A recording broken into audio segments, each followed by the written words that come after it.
to discuss the possible reduction of American troops in Europe. He returned to the issue of Orlando. I would like to know if during these minutes we have been the subject of a discussion, and if you feel like ruling out a reduction of American troops by 2026. Look, what I can tell you is that no, these two topics were not the subject of our discussion today, which I have to say was a very positive meeting. A bit tentative, but it was a positive and constructive atmosphere of unity, and therefore these issues were not discussed. Regarding the American troops, it was current, and we were not informed. No formal disengagement, after which you know that within NATO there is discussion of burden shifting, that is, how the European allies, the European column of NATO, should take on more responsibility within the territory European, to allow the American column to deploy in other areas that are now considered priorities. The presence of some heads of state and government from the Indo-Pacific region somewhat illustrates how the alliance tries, let's say, to adapt to the new scenarios and new responsibilities. So I don't rule anything out. Clearly, I don't rule anything out, and I believe that.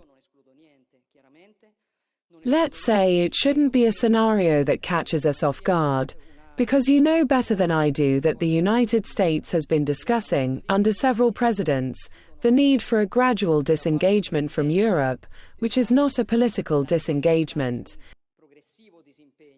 Disengagement to allow the alliance to be more present in different areas. And as I have told you on many occasions, I also consider this an opportunity for Europe to take greater control of its own affairs. Look, I am obviously very concerned about what is happening in Iran, I think you understand, by ourselves because, and we cannot rule out that this might also spread to the other areas of this delicate region. After that, we are trying to work towards the diametrically opposite direction, that is, I do not lose hope in the possibility of a negotiation in Iran. I believe that so far, let's say, the military option in this case has not brought such concrete results, and I think we must insist on the ability and possibility of a negotiation. And Italy will obviously be committed in this regard. Clearly, negotiations, direct talks between Israel and Lebanon are a fundamental part of this Middle Eastern security architecture. And I think it is great news if it is confirmed that the next round of negotiations will indeed be held in Rome. In the meantime, I consider it great news that the negotiations are progressing.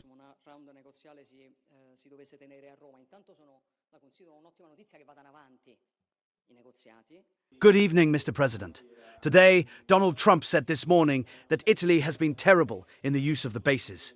So I asked you, if tonight the American government were to ask you again to land a plane at Simonella, an Italian base, that would then participate in kinetic operations in Iran, would you say no again? Would the government say no again, and then a brief comment on the words of Secretary Rutte, who said, regarding the American attack in Iran last night, that it was necessary, a light attack was needed? Do you agree with these words? I was not at the negotiating table, so I cannot tell you what the right answer to your second question is, because I do not know how much room there really was to proceed with negotiations, and how much there wasn't. I can say with certainty that I am therefore unable to answer you on this. As far as the bases are concerned, it is not that we made decisions or choices in such a way, one day doing one thing and another day doing something else. We have had a very clear line from the beginning of the conflict in Iran, and we maintain that line.